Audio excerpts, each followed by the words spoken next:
Bien, vamos ahora a hablar de la parte que nos corresponde a esqueleto apendicular. Son cómo se forman las extremidades, de dónde salieron esas extremidades. Y es algo muy sencillo, es largo, pero muy sencillo y lo van a entender mejor. Entonces, ¿qué es ¿a qué es lo que vamos a nosotros a conocer en esto? Vamos a conocer los huesos largos, los huesos que conforman la cintura escapular. Es simplemente recordar lo que ustedes vieron en anatomía, los huesos del miembro superior, los huesos de la cintura pélvica, los miembros inferiores, las articulaciones y algunas malformaciones de los miembros que se tienen que ver acá. Entonces,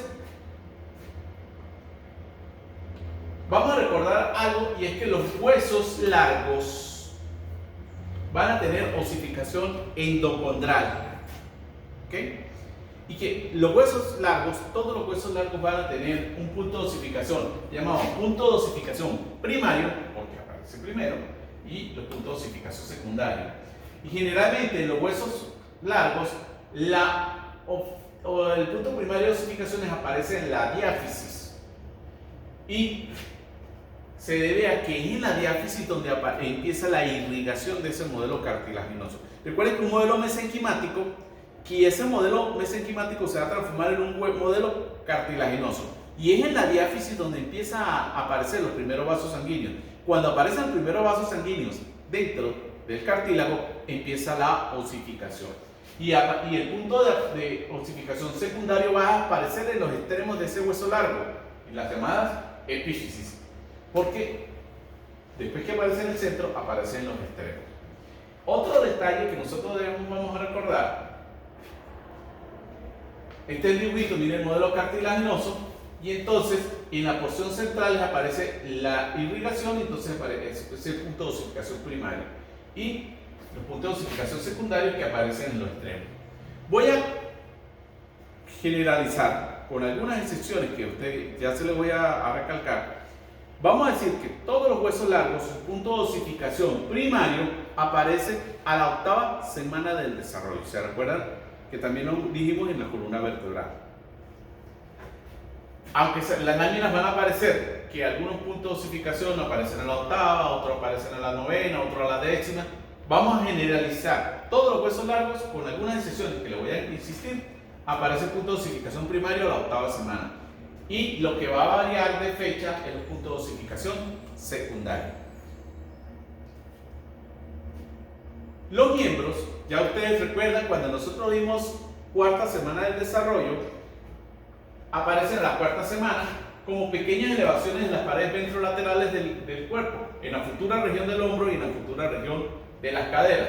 Empiezan a aparecer unos mamelones de tejido, y a estos mamelones de tejido le decíamos crestas apicales, donde por inducción recíproca, el mesénquima que estaba por debajo de la hoja somática del mesomoro lateral estimula al ectodermo superficial a que prolifere, y a su vez él estimula al mesénquima a que prolifere. Esto me formaba las llamadas yemas.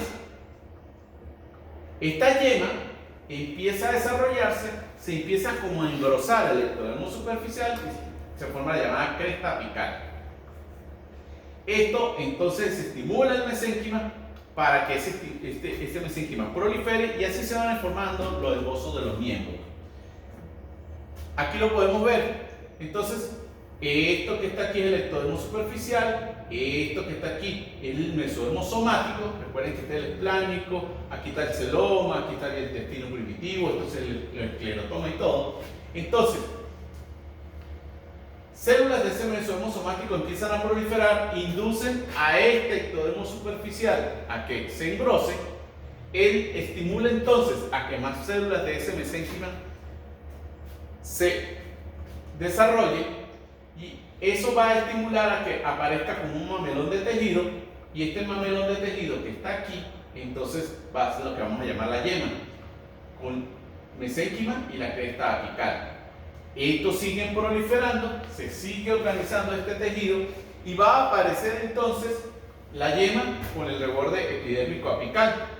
¿Qué pasa? Que el mesénquima que está en ese esbozo se empieza a condensar, va a aparecer la etapa mesenquimática, aparece un modelo mesenquimático de ese hueso. Posteriormente ese modelo mesenquimático empieza a diferenciarse, a regionalizarse, y empiezan a aparecer el esbozo del miembro superior o inferior. Aquí lo vemos como está la yema. El mesenquima se condensa para formar el esbozo de los huesos, y hay una constricción que va a representar lo que sería la futura muñeca o el tobillo. Después aparece una segunda constricción que va a representar lo que sería el futuro codo o la futura rodilla. Y en el interior vamos a ver las condensaciones de tejido mesenquimático que va a representar los futuros huesos. ¿Qué va a suceder?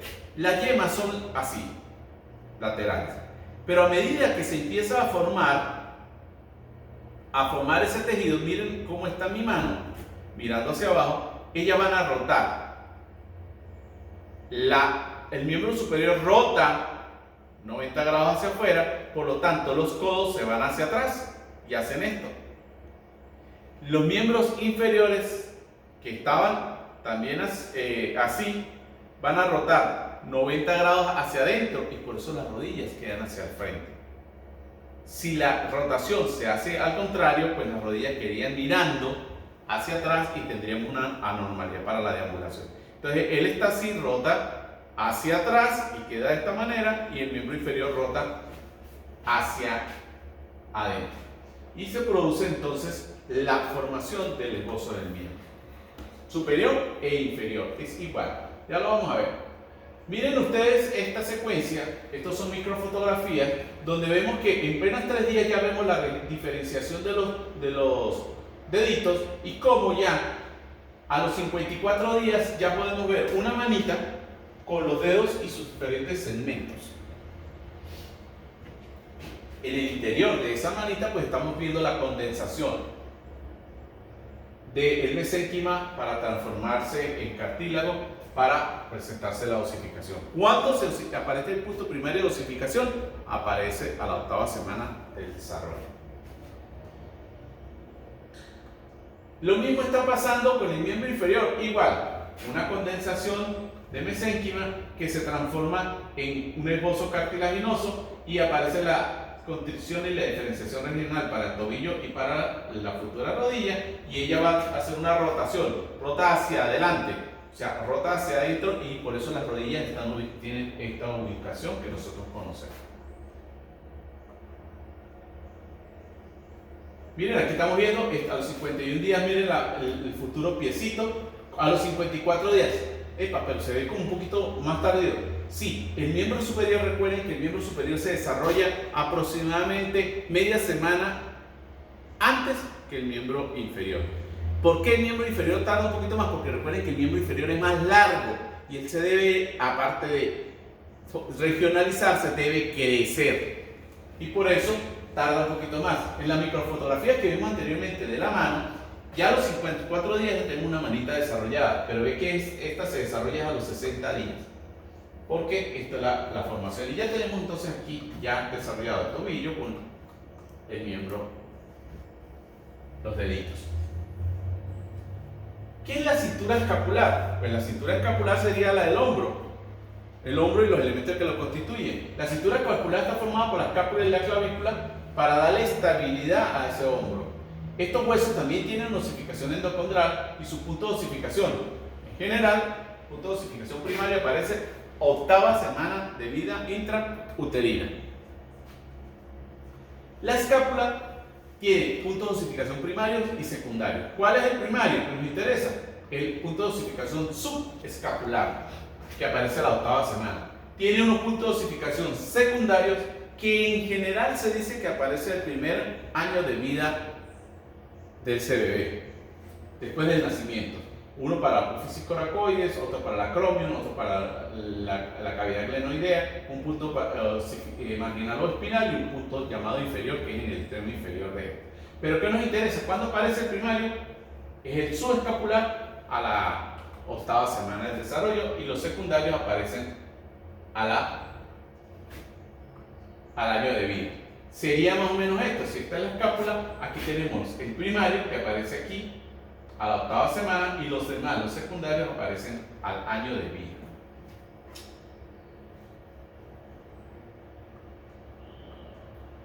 La clavícula también tiene una particularidad y lo voy a resaltar. La clavícula es el hueso largo que primero inicia su osificación y es el último en terminarla. La osificación de la clavícula empieza a la 5ª semana de vida intrauterina y termina a los 25 años. Termina de osificarse. Esto le da una particularidad de que la clavícula es el hueso más rápido en osificarse. Una persona se fractura la clavícula y solo con inmovilizarla, en la mayoría de los casos, estamos hablando de una persona joven, solo con inmovilizarla la clavícula se osifica. Eso también genera un problema, que si la inmovilización de esa clavícula no se hace de manera adecuada, pues va a consolidarse muy rápido y el tratamiento sería quirúrgico. Porque si los dos extremos no están alineados, sino quedan montados, va a limitar la movilidad del hombro porque es parte de la cintura escapular. Su punto de osificación primario aparece en la diáfisis de la clavícula a la 5ª semana y los puntos secundarios aparecen en la pubertad en los extremos, tanto en el extremo acromial como en el extremo external. Sería esto hacia los extremos y el punto central que aparece en quinta. Vean que ya tenemos una excepción para los puntos de osificación de los huesos largos. En general, todos son 8ª semana, pero ya vemos que la clavícula no. El húmero, entonces, tiene un punto de osificación primario que está en la diáfisis, 8ª semana de desarrollo, y puntos de osificación secundarios que aparecen en la infancia y en la pubertad. Los de la infancia aparecen en el extremo cefálico, en el extremo proximal, en la parte superior, troquinteriano, troquiniano y cefálico, y lo de la pubertad, lo del extremo inferior, como son el epicondilio, el condilio, el troclear y el hipertroclear.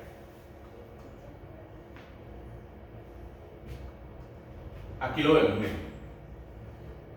Los secundarios que aparecen en la infancia, los superiores, y los secundarios que aparecen en la pubertad son los inferiores. ¿Cuáles nos interesan? Nos interesa a nosotros. En este caso nos interesa es el diafisiario, que aparece a 8ª semana.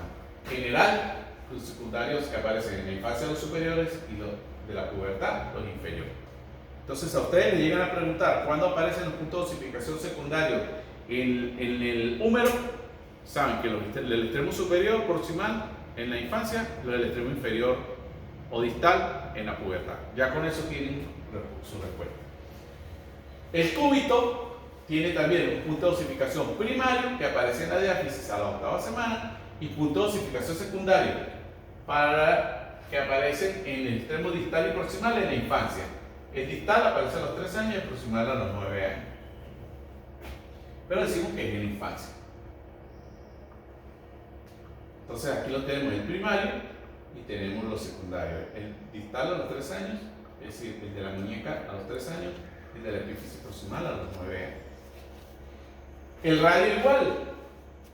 El radio tiene un punto de osificación diafisiario en la diáfisis a la 8ª semana de vida intrauterina y los secundarios también en la infancia. La epífisis distal al 1er año y la epífisis proximal a los 5 años. En la infancia. No nos vamos a enrollar mucho con la fecha porque en el caso de ustedes no interesa. Para un traumatólogo, para un especialista en radiología, sí interesa saber esos puntos de osificación porque eso le va a indicar la edad de ese niño. Y aquí lo tenemos, miren, aquí a los 5 años y este que aparece al año.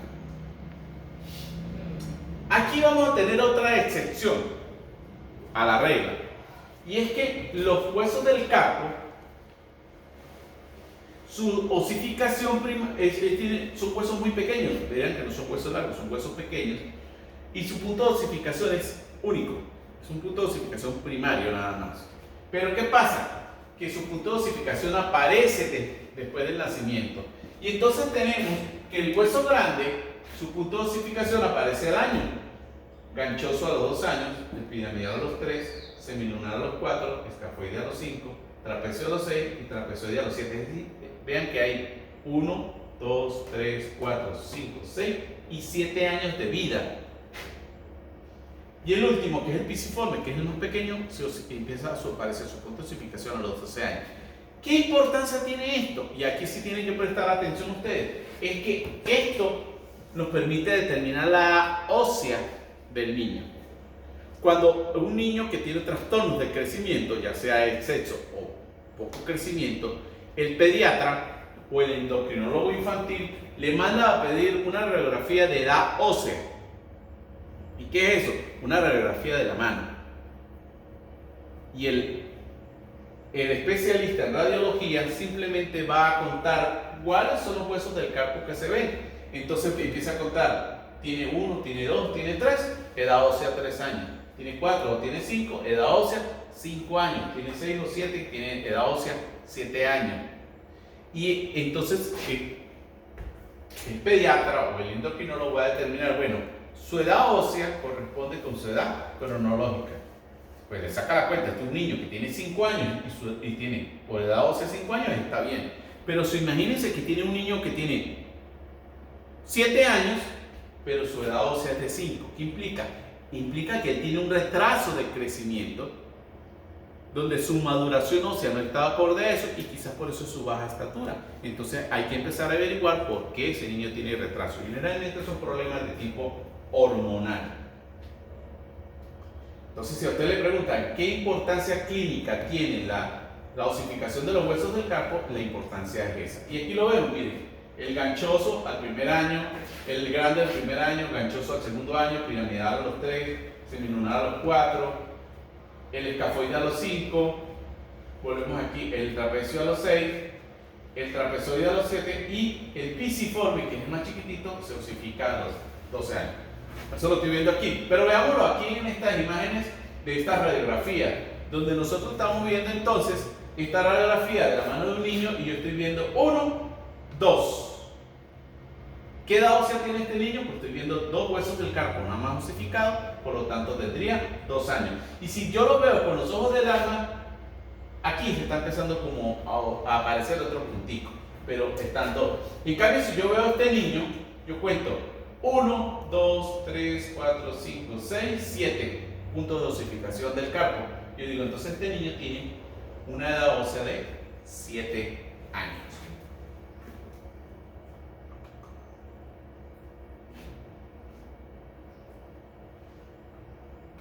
Los demás huesos del metacarpo y los de la falange son huesos largos.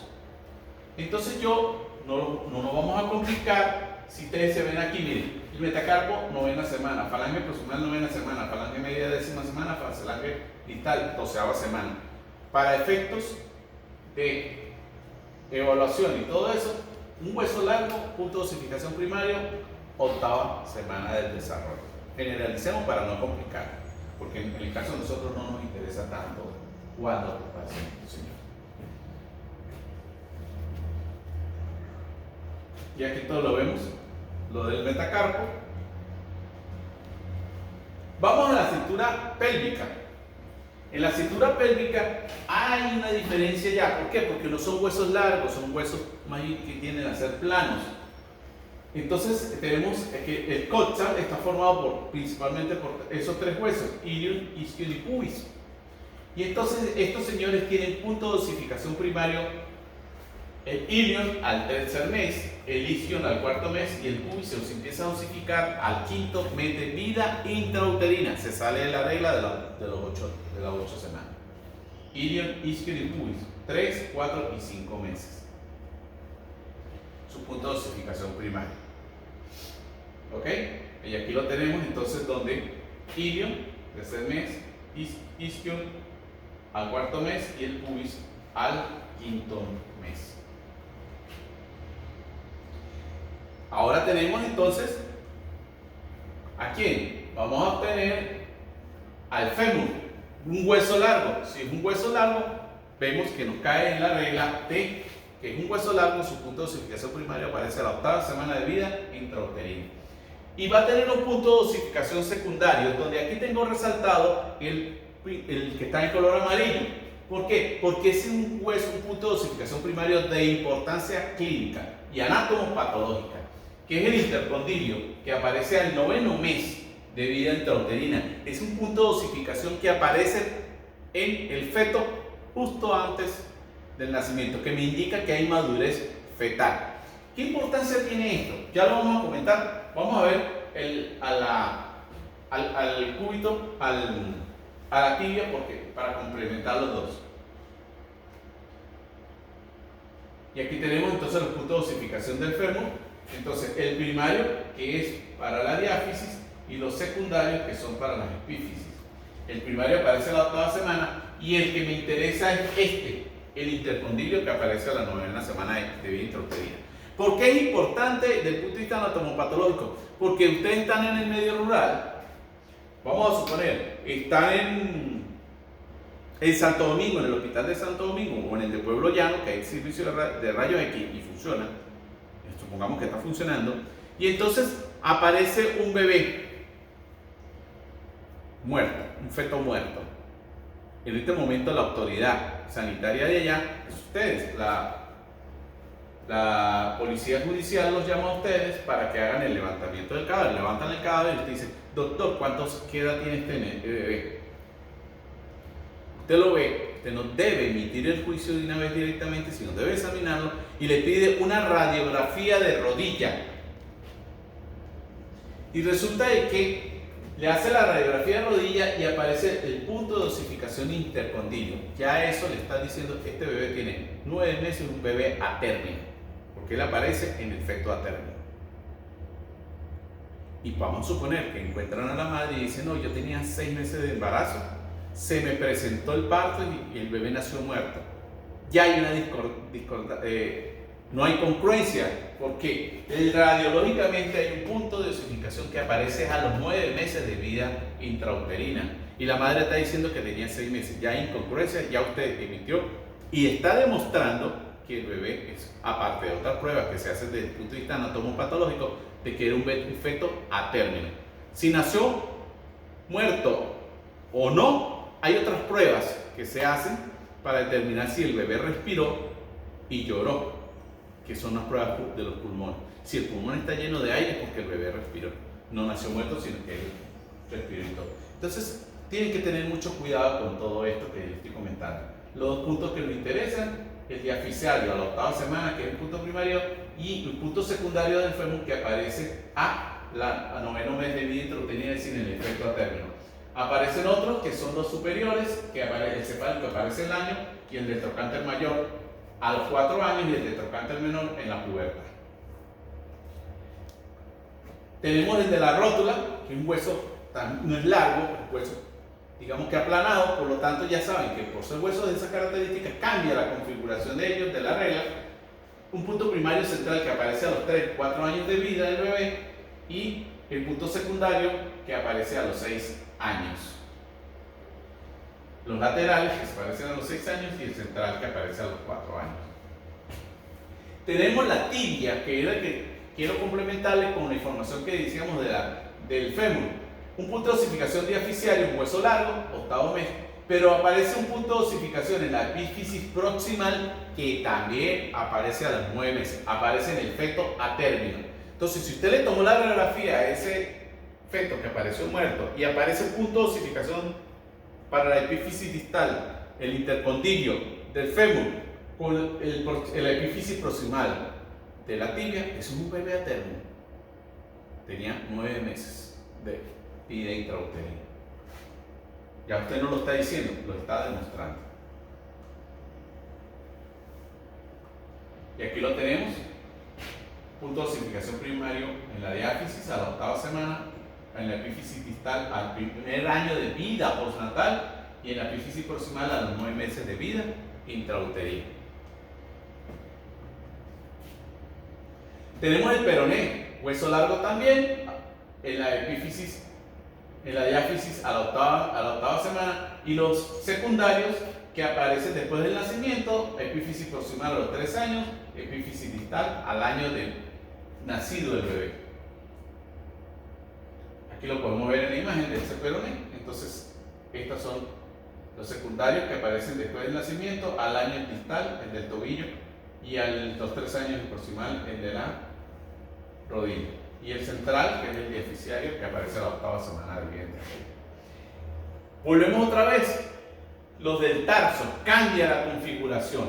Aquí en el tarso, pues no es tan matemático como lo veíamos en el carpo, pero aquí resaltamos es el punto de osificación primario del cuboides, que aparece también en el feto a término, a los 9 meses de vida intrauterina.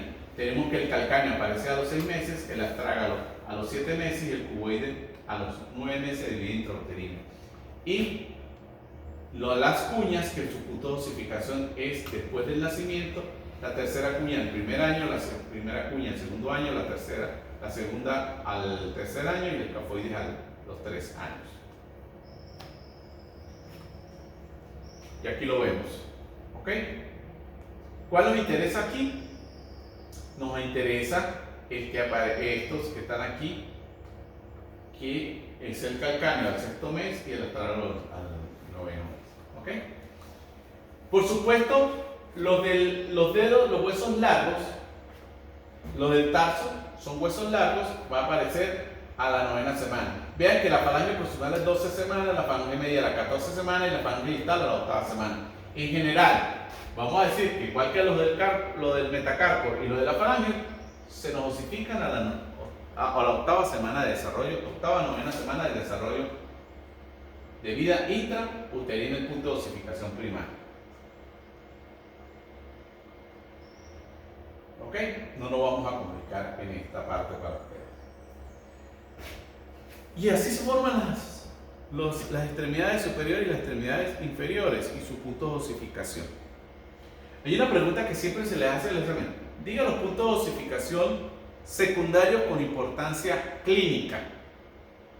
Y tenemos que el punto de osificación serían los del fémur y de la tibia, que aparecen en vida intrauterina el feto a término. Diga los puntos de osificación primarios de importancia clínica, serían los de la mano, porque nos van a permitir demostrar la edad ósea del bebé. Y ya ustedes saben cuáles son. Con respecto a las articulaciones, no vamos a entrar mucho más detalle porque ustedes ven esto muy bien en histología, donde vemos que estos puntos de osificación, las articulaciones son los sitios de unión de dos o más huesos entre sí, se forman entre la 6ª y 8ª semana del desarrollo y hay articulaciones fibrosas, cartilaginosas y sinoviales. Y lo que vamos a ver es simplemente ejemplos de ellas, porque su función y eso la discuten ustedes mejor tanto en histología como en anatomía. Las fibrosas, las articulaciones fibrosas, pues es tejido fibroso denso que es poco móvil, y ejemplo de esto es las suturas craneales, que es poco móvil, mas no son inmóviles, porque en el feto se vuelven móviles para el momento del parto, porque estas suturas permiten, esta articulación permite que exista una flexibilidad, cierta flexibilidad en ellos para el cabalgamiento óseo, para el trabajo de parto por vía vaginal. Entonces tenemos la sutura craneal. Tenemos la otra articulación, este es el dibujito de este tipo de articulación, donde lo que hay entre los dos extremos de los huesos, pues sería un tejido fibroso denso, que tiene la característica de que es una movilidad muy limitada. Aquí tenemos entonces articulaciones cartilaginosas que permiten una movilidad que se mantiene en el tiempo y que por estimulación o por situaciones especiales en el individuo se van a hacer más o menos móvil, como es en el caso de la sínfisis púbica, que se mantiene con cierta rigidez, pero durante el embarazo, la mujer por efecto hormonal, esa articulación se hace más elástica y durante el trabajo del parto, la sínfisis del pubis puede elongarse, la articulación de la sínfisis del pubis puede elongarse para ampliar el canal del parto y permitir el descenso del feto. Las otras articulaciones de este tipo son las costocondrales, especialmente las costillas que se articulan con el cartílago costal. Bueno, aquí simplemente es un dibujo donde simplemente estamos demostrando que tenemos esta condensación de tejido donde se condensa el mesénquima para formar una articulación de tipo fibrocartilaginosa. Y por supuesto, la más conocida o la más activa que tenemos, que es móvil todo el tiempo, que debe mantenerse activa todo el tiempo, es las articulaciones sinoviales. ¿Qué características tiene esto? Que se encuentran que van a tener una cavidad, un líquido, y van a tener unos ligamentos que mantienen esta articulación funcional. Y entonces es la articulación principalmente de los miembros, la articulación del hombro y del codo, o la articulación del fémur, la de la rodilla y la articulación del tobillo, donde hay una formación de un tejido, donde en esta imagen lo vamos a entender más. El mesénquima que está entre los dos extremos de ese hueso se empieza a condensar, su porción central se vaporiliza, es decir, hay una apoptosis y se forma una cavidad rodeada por una serie de elementos como una cápsula articular, y los dos huesos se mantienen unidos a través de unos ligamentos que van a permitir la movilidad, la rotación de esa articulación, pero sin que se separen ellas. Entonces es una articulación de tipo sinovial. Y así se forman los miembros. De esta manera quizás muy sencilla, muy simple, pero que es bastante compleja. ¿Qué anomalías vamos a encontrar de los miembros que nosotros podamos recordar? Pues existen varios tipos de anomalías en las extremidades. Hay anomalías donde hay un exceso de elementos que se forman, y hay anomalías que es por falta de desarrollo de esa extremidad. Entonces vamos a tener anomalías por defecto y anomalías por exceso. Por defecto podemos tener la adactilia. Ausencia. ¿Dactilia de qué? De dedos. Es decir, no se forman los dedos, no hay dedos. Es la ausencia de dedos de la mano o en los pies, o de las manos y los pies. ¿Qué problema tuvo aquí? Pues cuando en la etapa de paleta manía o paleta pedia no se forman los rayos digitales, que son los que van a formar el desarrollo de los dedos. Entonces tenemos falta de desarrollo de los rayos digitales. Y entonces pues, es esto que tenemos aquí. Miren, esto es un pie que no tiene la formación de sus elementos. Tenemos una dactilia inferior o una dactilia superior, relativamente frecuente. En la calle uno ve, aquí en nuestro entorno, yo he visto personas que tienen adactilia. Por defecto tenemos que se forman los dedos, pero no en cantidad suficiente. Es la ausencia de uno o más dedos, tanto de la mano o de los pies. Es una anomalía donde falta el desarrollo de uno o más rayos digitales. Hay dedos, por lo tanto, no podemos decir que es una dactilia, sino es una oligodactilia, menor número del dedo de lo normal. ¿Y qué faltó? Que ese dedo que falta, o los dedos que faltan, esos rayos digitales no se desarrollaron. Entonces podemos verlos aquí, donde vemos esta mano tiene 4 dedos, esta mano tiene 5 dedos. Que el pulgar no es normal, es otra cosa.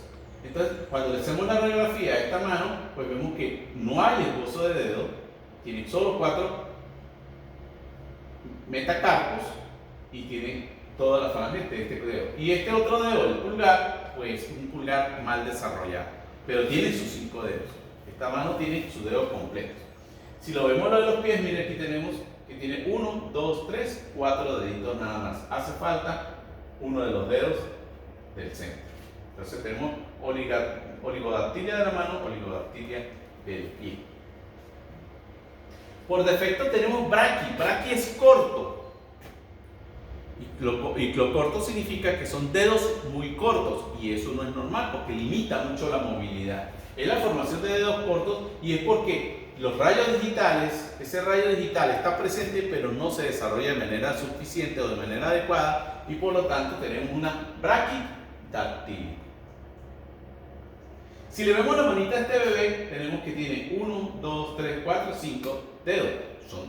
Su número de dedos es normal, pero son dedos muy cortos. Si vemos este pie de esta persona, vemos que su quinto, cuarto y quinto dedo es muy corto, y por lo tanto el pie se ve como deforme.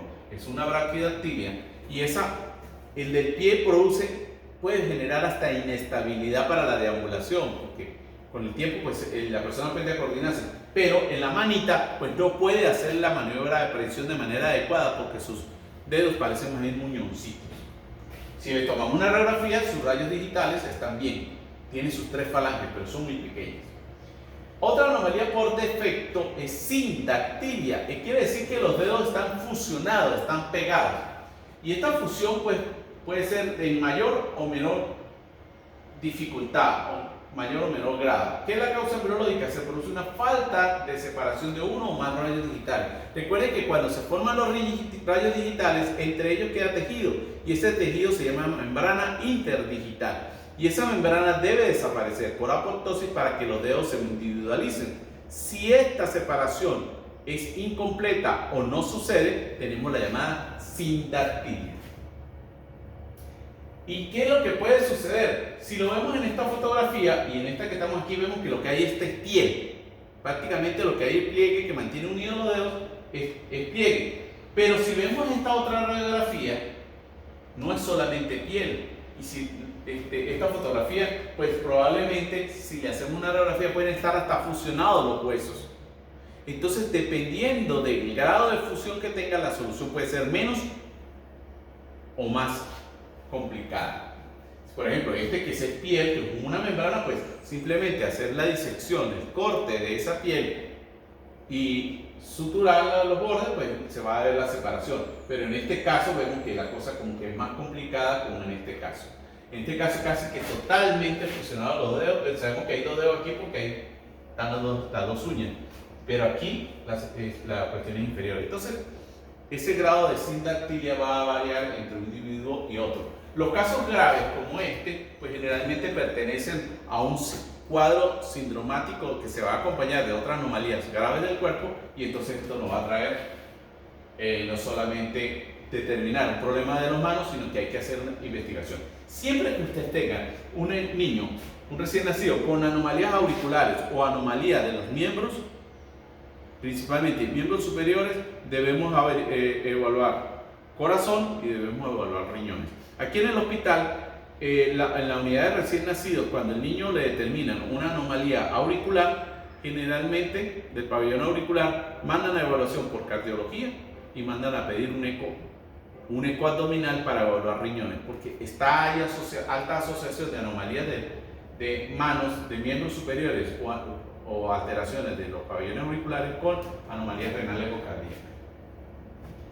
Pie y o mano o pie hendido, ¿qué es? Que hay como una hendidura, como una zanja, que cuando los rayos digitales se separaron como si se hubieran separado de más, una hendidura. ¿Y qué es lo que pasó aquí? Pues simplemente lo que pasó es que no se desarrolló el segundo o tercer hueso del carpo o del tarso, y entonces ese hueso que está ausente ahí pues no va a estar presente, y el hecho de que no esté el carpo o el metacarpo o el metatarso va a generar también agenesia de la falange del dedo que le corresponde.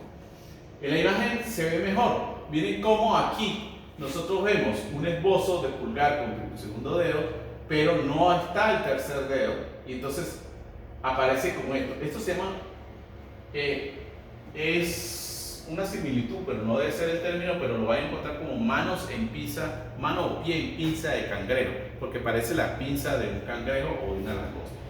Entonces vean cómo aquí se ve que falta un segmento, y la falta de ese segmento pues hace que parta la mano o pie hendido.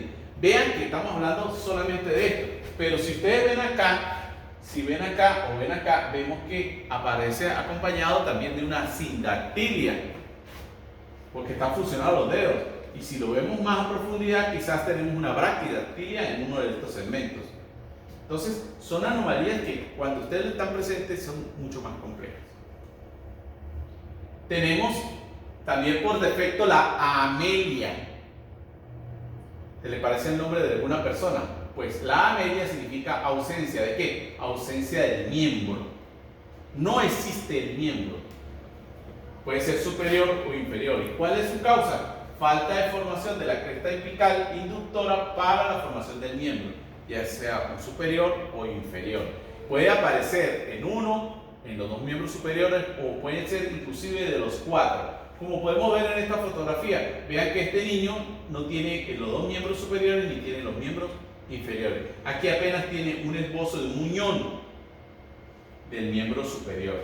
Este bebé, que si ustedes se dan cuenta debe estar muy grave porque Mire que está con una sonda nasogástrica y tiene un catéter umbilical, no tiene miembros superiores. No vemos los miembros inferiores, no sabemos si está ahí. Pero eso para que vean el ejemplo de la media.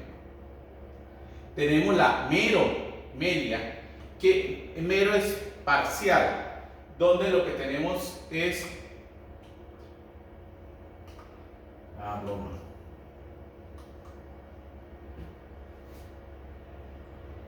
donde tenemos que el defecto de la meromelia es que la falta parcial de uno o varios miembros. O sea, un segmento no está. Causa biológica, la falta de inducción de un segmento del miembro. Vamos a ver la fotografía y la fotografía se nos ve mejor. Se ve mejor la imagen, donde nosotros vemos que en este bebé con meromelia vamos a ver que aquí está el brazo, pero el brazo no está completo, está como si fuera muy cortico, falta un segmento, generalmente o falta el segmento del brazo o segmento del antebrazo. Si lo vemos aquí, vemos la manita con el antebrazo, pero no tiene el brazo. Entonces, ¿qué parece que estuviera pegado aquí arriba? Si ustedes ven aquí en la radiografía, pues vemos la mano y vemos el segmento de cúbito y radio, pero no vemos el húmero. Entonces es un segmento. Hay un tipo de meromelia que es una meromelia parcial, donde lo que falta es, se le toma la radiografía, se ve el miembro, pero el miembro se ve con una cierta deformidad y lo que falta es uno de los segmentos, por ejemplo, o le falta el cúbito o le falta el radio. Aquí tenemos, por ejemplo, este bebé, miren, esto es lo que llamaban la focomelia, o son miembros en forma de foca. El niño tiene el antebrazo, tiene la mano, pero no tiene el segmento del brazo, el segmento del húmero que no se formó. Aquí tiene la mano pegada directamente al hombro. Entonces este bebé, miren aquí el segmento, tiene una amelia superior con una meromelia inferior. Esta es una meromelia parcial, una meromelia radial. ¿Qué faltó aquí? Pues falta un segmento que es el radio. Tiene el cúbito, pero no tiene el radio. Entonces es una meromelia radial. ¿Qué falta también? Falta un dedo. ¿Cuál dedo? El pulgar. ¿Por qué? Porque ya se sabe que el radio, el desarrollo del radio estimula la formación del dedo pulgar.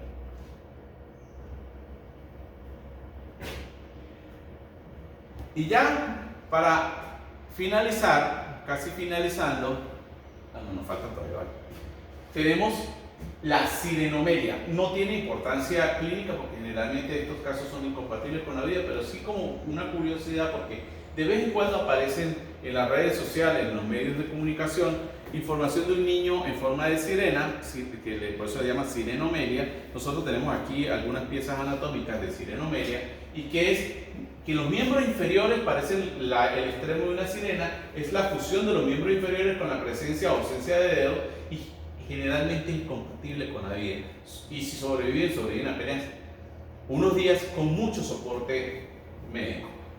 ¿A qué se debe? Se debe a una falla en la formación en la porción inferior, la porción caudal del cuerpo, y eso se llama un síndrome que se llama síndrome de regresión caudal, que no solamente la anomalía es de los miembros, sino que hay una anomalía en la tabicación de la cloaca, hay una anomalía, por lo tanto, si hay una anomalía de la cloaca, pues tiene defectos también a nivel de vejiga y tiene defectos de los riñones muy, muy graves que lo hacen incompatible con la vida.